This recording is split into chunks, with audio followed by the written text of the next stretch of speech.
Okay, hello YouTube. This is a video about removing my fuel tank in my '04 Yukon XL.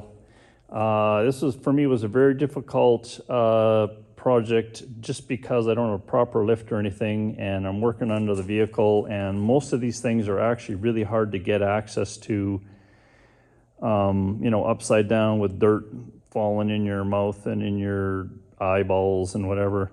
So, and the other problem I had is that everything was just so rusted up, and it's just been so long. So that fuel pump is the original fuel pump, so nothing's been removed in 485,000 kilometers. Original tank, of course, as well. But just the amount of rust that this thing has been exposed to made it almost impossible to get apart while lying upside down underneath the vehicle. So I'm going to go through some of the main issues I had and maybe some workarounds. So I'm going to go through just the connections here first. So there's the main fuel hose, fill hose. That was difficult to get off, but I'm not going to go into that. That's just normal. There's a little maybe 5/16 connection. I don't know where that goes. That's probably goes back to, I think, the venting for the tank as well. Then there's these evap lines. There's like a 1/2 inch one here, and then there's another one just above it, which is probably a 5/16. I could not get access to that one. This one was hard enough getting access to, and the one above it, I think it's the rust and everything just make it almost impossible to get apart. So I actually left it in place, and the way to do that is to undo these straps that hold the tubing in place. There's one here, one there, and then one there. And if you just undo those, that line comes off. And I found that the evap line that went to the front here, I think it's a 5/16 line, actually came off quite easy up here. So I just left the whole thing underneath the vehicle. I didn't have to take it off the back.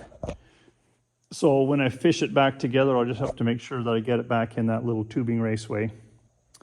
So that's got those ones covered. And then the hardest part was this fuel line coming to the front. I really had a lot of problems getting that thing removed and then getting these things removed off the tank. And so if your pump is as old as mine and things are as rotten as they are, I think you're easiest just to basically break these off with kind of a needle nose plier. Of course, I emptied the tank completely, and I had the back strap off early, so I lowered it, and all of the fuel drained all the way back, and I managed to siphon it out almost perfectly. There's almost nothing in the tank when I started to work on it, and I proved that when I got the pump out, so that was good. So kind of zero risk of anything exploding or whatever. But I didn't cut anything on the tank. You can just pinch those off when they're super rotten like those guys were.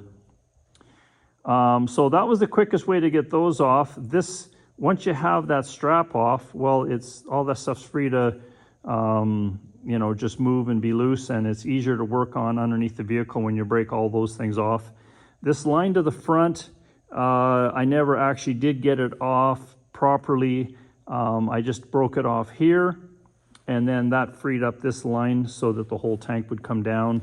And then once I had the tank down, I eventually got that off. But I damaged that line in the, you know, in the number of hours and days that I worked on this thing. So I'm going to have to replace that line anyways. So in hindsight, I think the right thing to do would have been to cut that. I think it'd be pretty easy to cut. You can buy repair kits for this, and then once you have it out, you can work on all the bits and pieces. But if you're cutting it up, probably be easier just to throw all that out, because the rusty lines do not come apart very easily at all. And to save these pieces here, you can actually buy a new fitting end here. So this guy here is the evap line that goes on the middle one. This is the fuel out. So in my case, that one, I actually had a big hole here. So that was part of my gas smell problems when it was operating. But I had to break this to get it out. break that little tab off of there. So I'm just going to replace this, heat it up, and then, or I might have to cut it off too. But anyways, heat it up and then swap that end. So that's fairly simple. For the straps, both the straps were completely destroyed from the perspective of the bolt and the J nut, kind of an encaged nut. It just strips as soon as you put any force on it. I didn't hit it with any ratchet or nothing like that, just even to try to move it, but they're all broke. So I ended up grinding off the heads with the die grinder, and that actually worked out really good. There was no fuel in the tank, so no risk of, and I've, you know, taped off the all the connections so there's no vapor coming out. But just die grinding them off was actually super simple. And then once you can lower it, you can work at this and get at the electrical connectors and all the other stuff. So anyways, I hope that's a little bit useful to somebody. At least you can see what parts you're fighting when you're underneath the vehicle and the dirt's falling in your mouth. You can, at least you have a bit of a visual on what you're trying to work at there. And yeah, I guess hopefully this is useful to somebody. Please like and subscribe. Thanks much.